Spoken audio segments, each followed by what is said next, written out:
Southerners are a storytelling people, but the truth is our stories rarely stay in just one form. Words turn into songs, songs turn into legends, and sometimes, if you're lucky, the whole town decides to build a weekend around all that collision. And for the last decade or so, that collision happens every year in a park in downtown Tallahassee, Florida, where you can hear a marching band echo off the government buildings of the state capitol. And then, as night falls, you can watch a punk folk band play with a full symphony orchestra. Today on Salvation South, we are taking you to Word of South, a festival that began its life in 2015 as what its co-founder calls a controversial literary festival.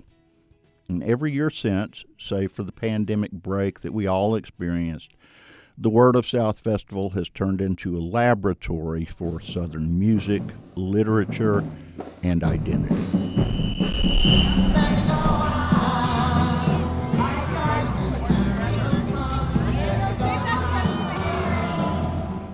I'm Chuck Reese, and this is Salvation South Deluxe, where we try to unravel the tangled, tuneful stories of a complicated place, our place, the American South.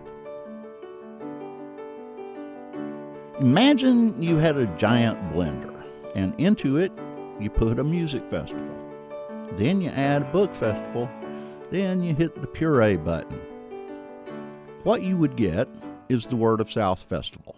It is a place where a high school marching band can open for the Violent Femmes, where a National Book Award winner might read with a jazz combo, and where a soul music legend from Alabama played to a room of slack-jawed witnesses.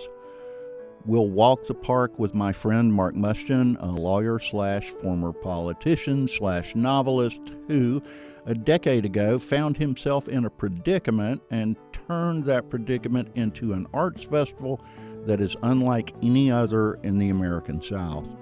We'll hear how musicians like B.J. Barham and writers like Kristen Arnett are expanding what Southern music and literature can be, and we will revisit the day when a Muscle Shoals legend named Donnie Fritz gave his final performance. And we'll close on a balcony overlooking Cascades Park, the festival site in Tallahassee, where we will chat with a young songwriter named Tommy Prine, who has his own ideas about what it means to be a Southerner now.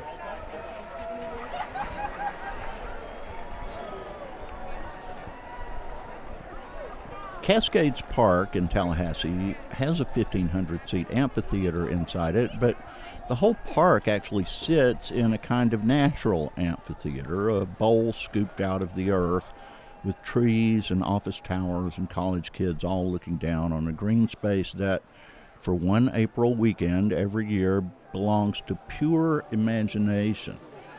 Now, when I first came to Word of South back in 2017, I heard a story about how this whole thing started. It was something to do with city government and a slush fund and one stubborn city commissioner who loved books.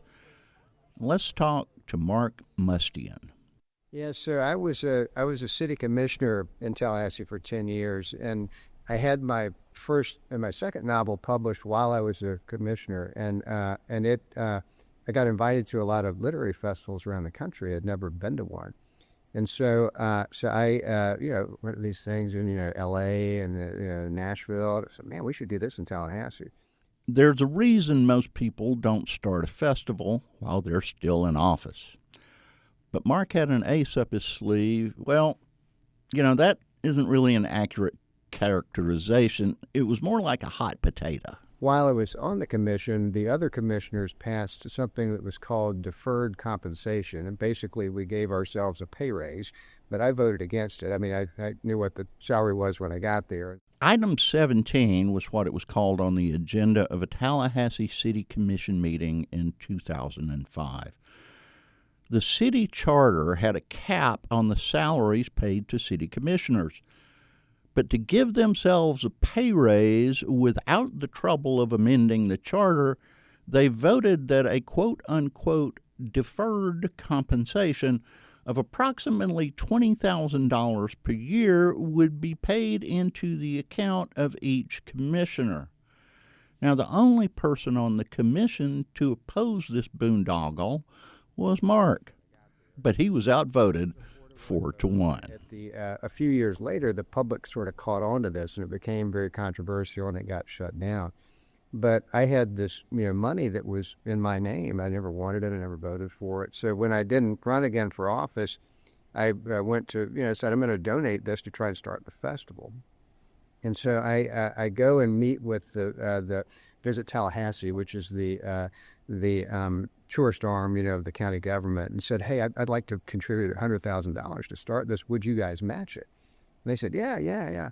And so I go to it has to go to the county commission then. So I met with all these commissioners. I know them, so we go, and they're, yeah, great idea, let's do it. And I get to the meeting when they're going to consider it, and I see these conservative talk show host guys I know and say, well, hey, what are y'all doing there? Oh, we're opposed to this. This is tainted money, And so one by one, I'm watching the commissioners fold. Controversial Literary Festival. That was the headline. Which is probably the only time in the human history those words have been said together. Somehow, after the dust settled, the match came through and Word of South had its seed funding. And from the beginning, the idea was to create something new, not a knockoff of some other literary festival. Now, why don't we try and do something different? And so we talked about where you could combine books with a lot of things. You could do books in politics, you could do books in the environment, you could do books in visual arts, but books in music kind of seemed kind of like the most natural thing to do. And so we set out to do, just sort of be different and writers who write about music, musicians who are also writers. And it's been a good niche for us. There's really nothing exactly like this anywhere. Nothing exactly like this. And it's not always easy. The first year, 2015, the lineup was absolutely awesome, in Mark's words, but it rained all weekend. They scrambled, they canceled some things, they crammed the writer Mary Gateskill into a room for 30 people when 200 had RSVP'd for her reading. But they also saw something they couldn't let go of. Pairings that only happen once in a lifetime. We did these pairings, and so one of the first ones we did, we had the author Paul Beatty, who won the National Book Award, I believe, and this pianist from New York. And they're, we almost canceled their event because we had to, move the pianos and a mess. And so we finally did it, and there were like 10 people there, including me. But it was so awesome. And there's this another guy here I know, and he had taped it. And I said, you and I are the ones that know him. It was just so good.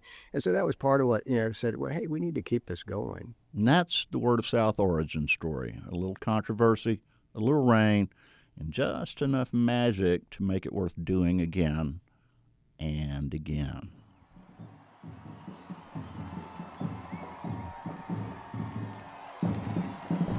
Word of South was never meant to be a museum of Southern music or literature.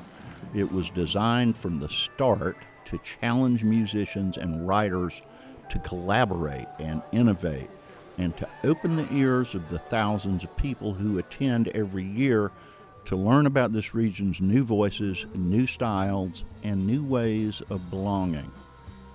My first experience at Word of South came in 2017 when I was asked to participate in one of those collaborations.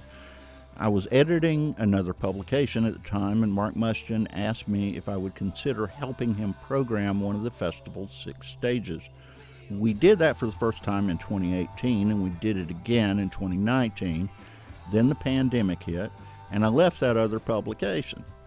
Salvation South began publishing in November of 2021, and in April of 2022, we debuted the Salvation South stage at the Word of South Festival.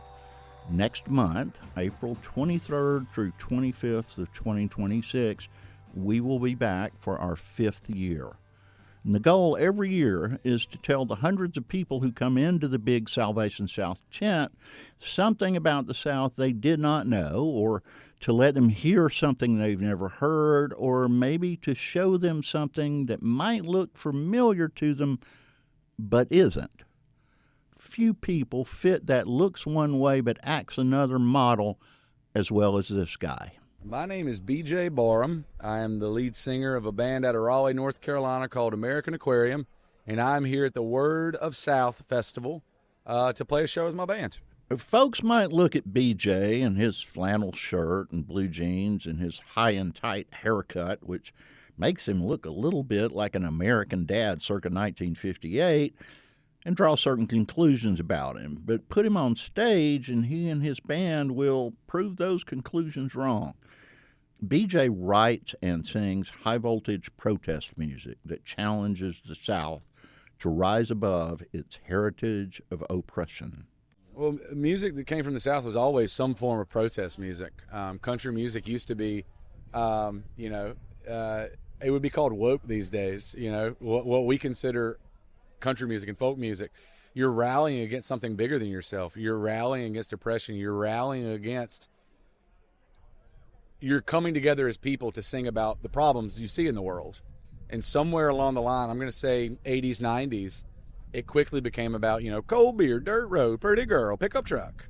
And it stopped being less about like, hey, how about we unionize? How about we all have kind of the same benefits as everybody else? How about we stop picking people out based on skin color and creed and religious preference? Like, how about we just all kind of try to exist together? What do you say? And I think that we're starting to see a lot more inclusivity in country music, which I think is amazing because country music has always been the voice of the people. And I think for a long time, especially the last couple decades, it's been the voice of, mediocre white dudes. And so it's nice to see the tables kind of turn. As a mediocre white dude, I love that it's taking a turn to where it is quickly becoming the music of the people again. And that's a beautiful thing to be a part of. BJ's phrase for what he plays is alternative country, a label that to him is less a genre tag than a raised fist. Man, alternative country is a rallying cry. I know that Texans call it Texas country, Oklahomans call it red dirt, folks in Tennessee call it Americana. In North Carolina, we call it all country. And that's exactly what it means. It's like, are you tired of the nonsense they're playing on the radio? Here's an alternative. If you like country music but don't like the bro aspect of it, here's another version of it. And I think it's just punk rock kids who got too old to play punk rock and fell in love with country music, and because there's that defiance of kind of punk rock, but it's got mandolins and banjos and fiddles and acoustic guitars. And I always joke with people, like, country music's just punk rock slowed down. It's all just 3-chord songs about hating where you're from, your gal leaving you and drinking too much.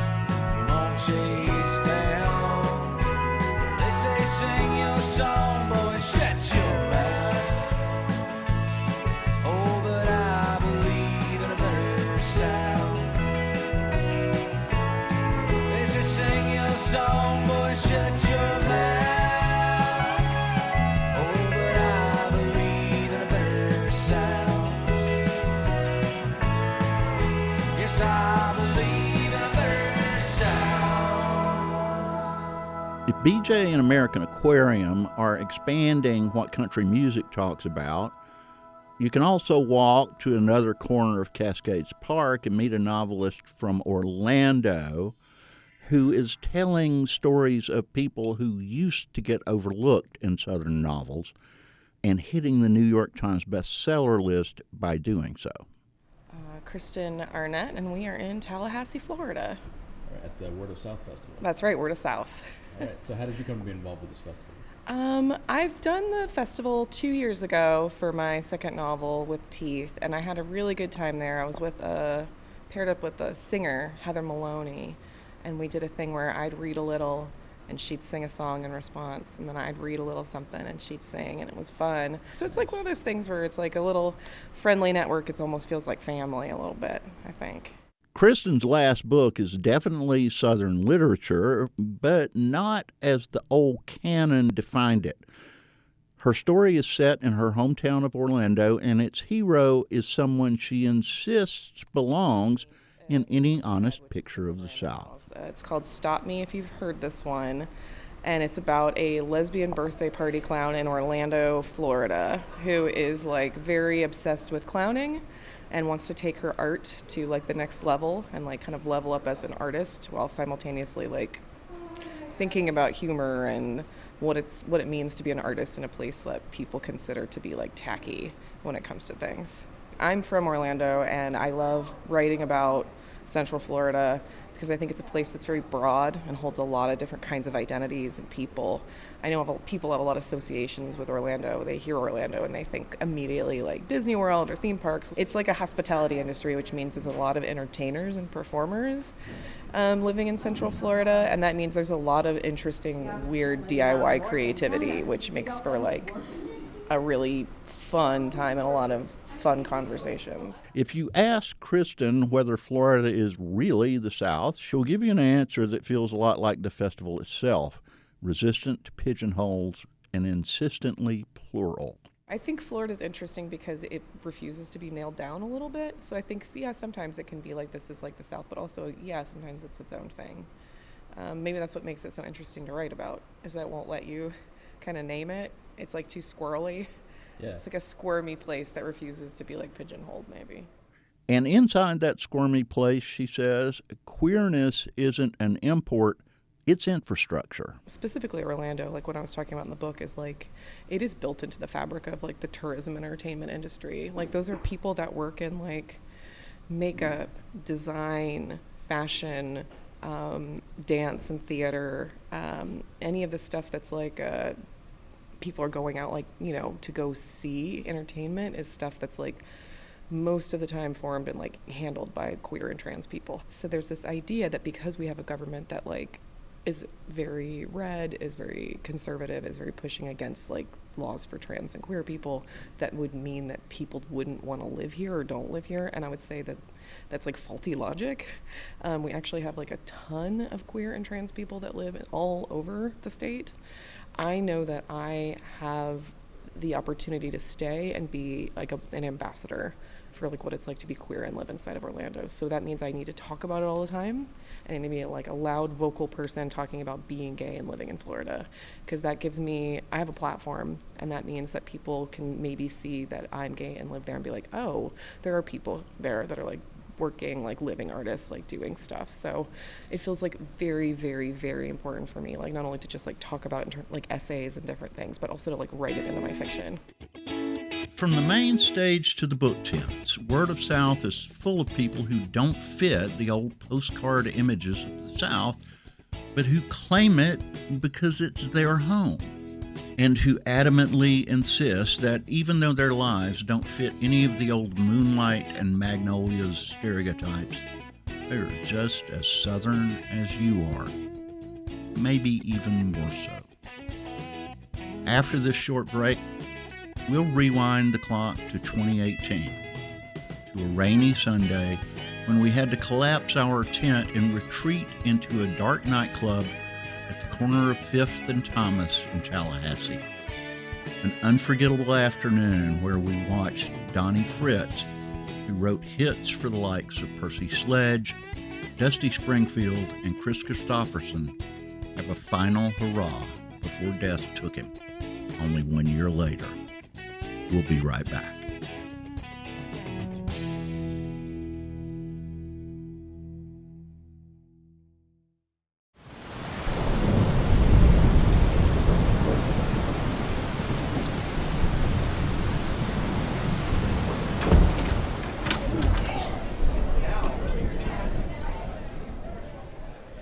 One of the things I love most about having the Salvation South stage at Word of South is that every year, Mark Mushton and I get to play Mad Scientist.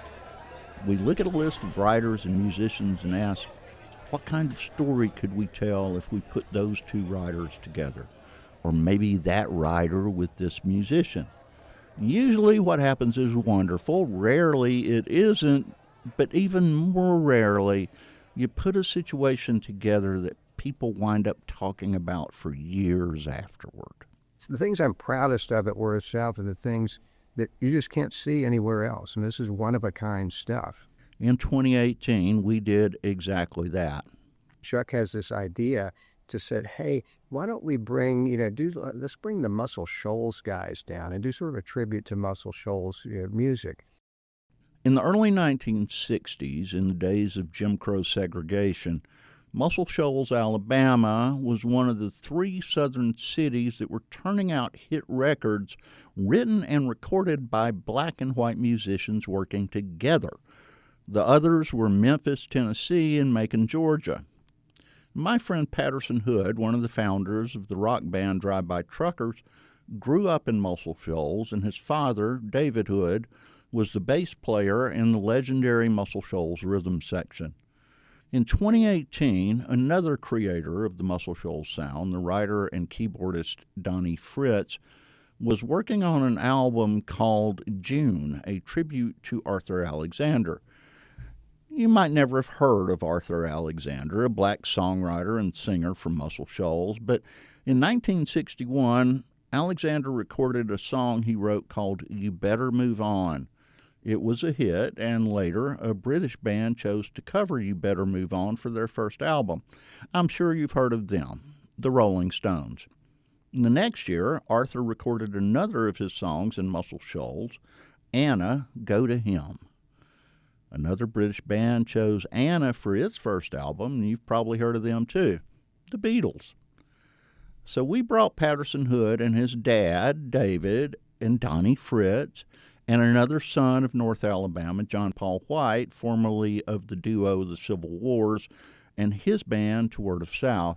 And our intention was to tell the story of Muscle Shoals soul through interviews and music. We did that on Saturday, all afternoon, but on Sunday, a huge thunderstorm forced all 6 of the Word of South stages to relocate to indoor venues.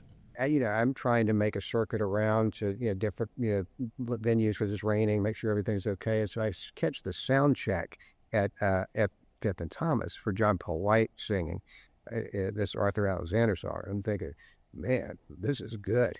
And so later, I called Chuck after the event and said, Chuck, I just am telling you, I'm not making this up. People are still talking about this. I mean, it was awesome. Donnie was one of, there was a passel of young black and white songwriters, creating soul music in Muscle Shoals in the early and mid-'60s.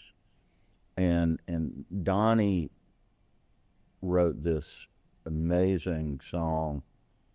There's a legendary soul album by the British singer Dusty Springfield called Dusty in Memphis, which had most of the Muscle Shoals guys playing on it. And Donnie wrote a song called Breakfast in Bed that was on that record. And it's a really sexy song. It's wonderful. And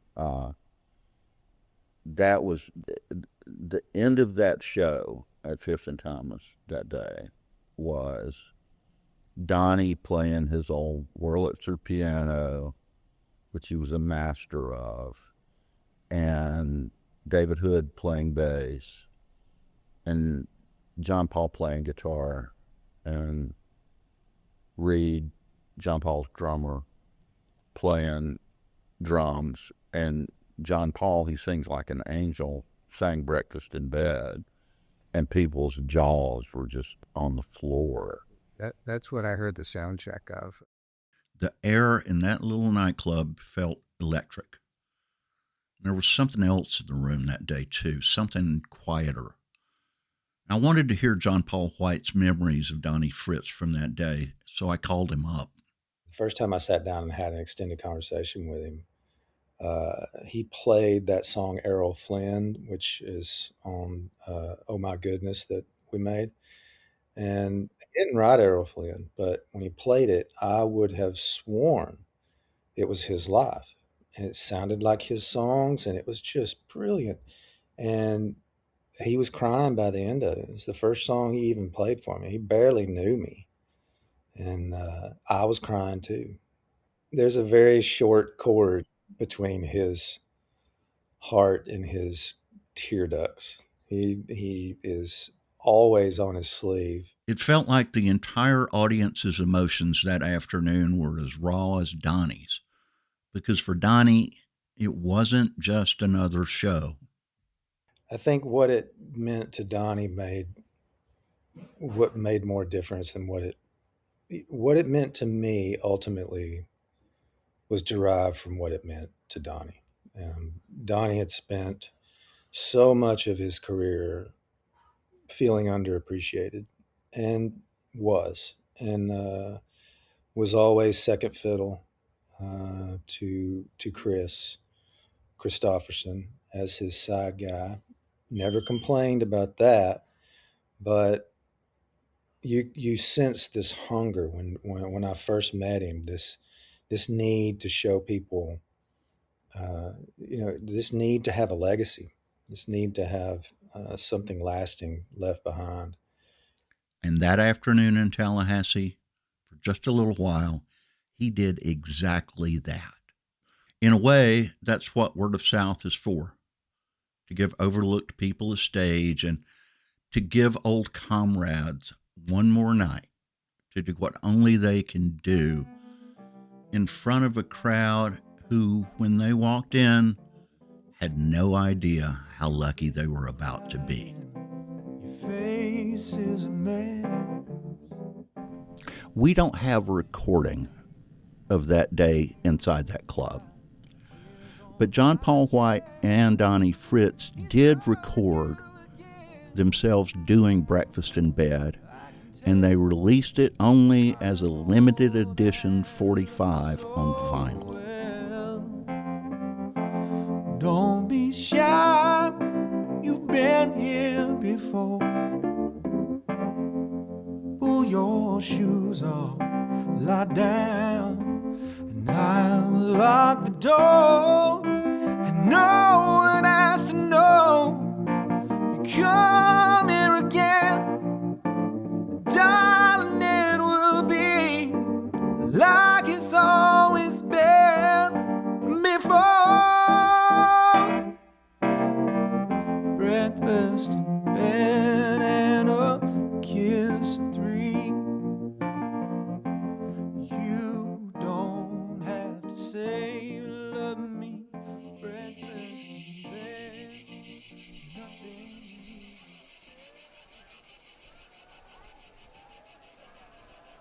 Another Word of South moment knitted together music and literature in a way none of us could have planned. It began with a Southern novel about a very unusual machine.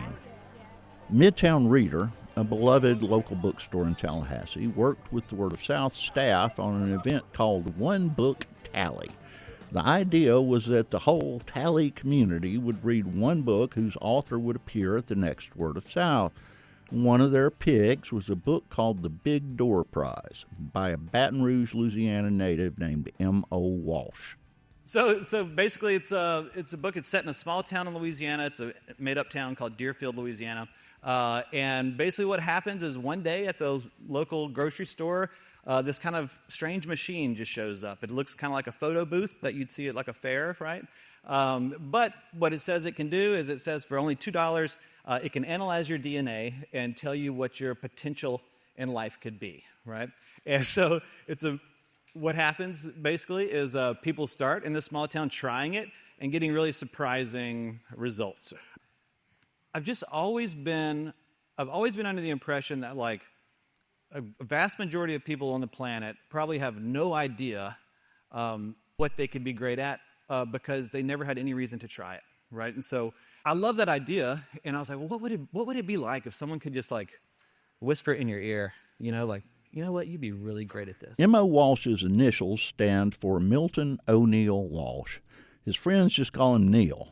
And what Neil will tell you about the Big Door Prize is that it is secretly a 360-page love letter to the late great songwriter John Prine. All the chapters borrow their titles from Prine's lyrics, and his songs hum under the whole story. And the characters in Neil Walsh's fictional Deerfield, Louisiana, speak in a way that mirrors the plain-spokenness of Prine's lyrics. my relationship with John Prine's music came late in life. I was in graduate school in Tennessee, and I started dating this girl. And I would invite her, to come to my apartment. And this is not going to get weird. This is not going to get weird. I would invite her to come to my apartment because I was trying to impress her. And at this time, I was learning how to play the guitar. Anyway, I'm doing this, and one day she looks at me and she's like, "Don't you know any John Prine songs? Like just something simple?" And I'd never heard of him in my life, right? I'd never heard of John Prine. And I was like, "No." And as soon as she left, I was like, "Who's John Prine?" Like Googling it. And so it turned out it was her dad sang John Prine songs to her when she was kind of coming up. And it had this sort of feel to her, and it was very simple music that she really liked a lot. And so then I went and started listening to him, and I quickly fell in love with his music and mainly his writing. I just think he's one of my favorite writers. It doesn't matter the genre. I love the way he writes. He is also hopeful, but can be very earnest and sad. He could break your heart and make you laugh in the same song, which is incredible dexterity and flexibility as a writer that I really admire.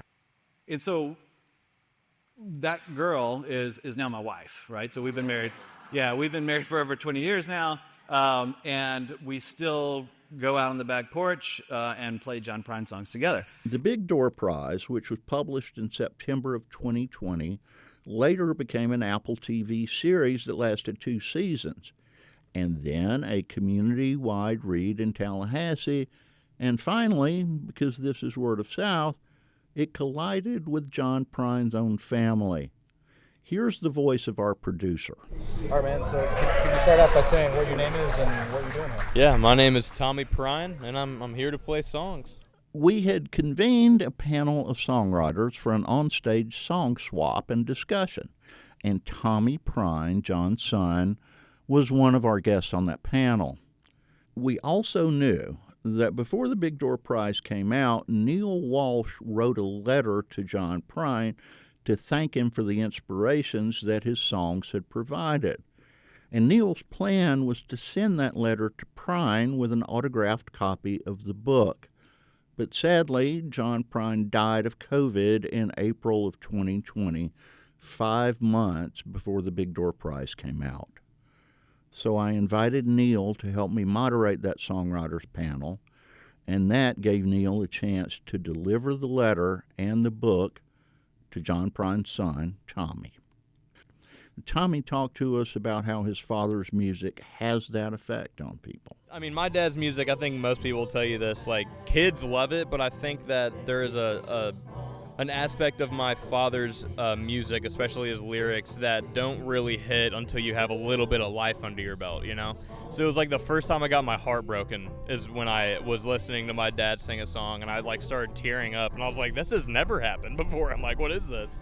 And ever since then, like 15 or 16 and on, albeit a little life experience at that time, I think if you have any sort of common human experience thing like heartbreak or having like a big argument with a friend or just kind of any sort of big emotion you haven't dealt with before, my dad's music is so good at walking you through that, because it's like, oh wait, someone else has done it before, and I'll be all right. Before we let Tommy Prine go that day, our producer asked him one more question, one that hangs over everything we do at Salvation South and everything we do on the Salvation South stage at the Word of South Festival. My show is Salvation South. We're here at the Word of South Festival. What does it mean to you to be a Southerner?